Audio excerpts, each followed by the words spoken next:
in Zimbabwe and my family moved to Australia when I was 7 or 8 years old. Most of my formative years were in Canberra. I moved to Melbourne for uni, so I was studying a Bachelor of Music, and that's kind of where I found my identity, and I did most of my growing from, into my adulthood in Melbourne.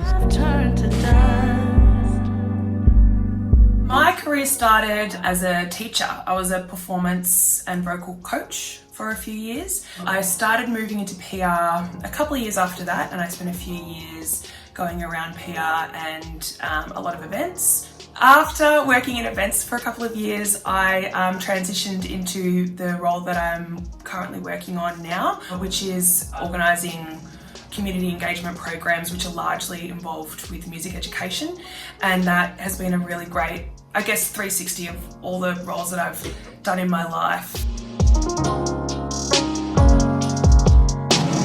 I have always had a passion and a love for music, and I've always been surrounded by it.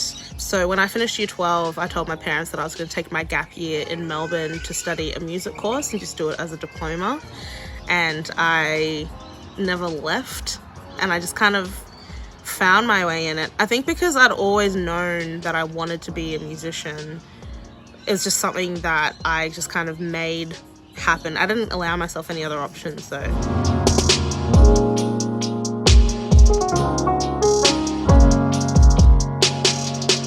I think the pressure to always be present and always be available just takes so much energy for women and girls these days. Anyone is always just so pressured to always be able to respond instantaneously, to present some kind of virtual life of themselves that is the best version of themselves that isn't necessarily true, and then that is just simply creating more pressure for others to create a fake life online. I definitely agree with that. The internet sort of gives this added pressure to sort of present the best version of yourself, and so much so to the point where that might not necessarily even be an authentic version of yourself. Young women especially just constantly bombarded with these depictions of, beauty and perfection and the standards that are pretty much unattainable because people still need to be photoshopped to look like that. There is just a ridiculous amount of young women who are looking for plastic surgery because they want to look like how they appear in their photos. So they are not even happy with themselves because they've face-tuned their faces and their bodies to look a certain way that even an image of themselves that they have created, they're not happy with.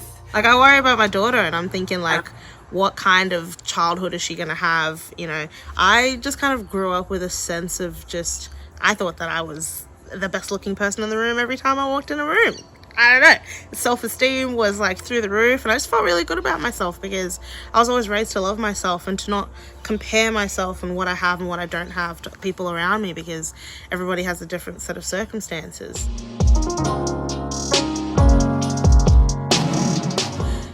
With leveling out the playing field, everybody has to have that universal experience of being taught that you are strong and you are brave and you can be anything that you put your mind to.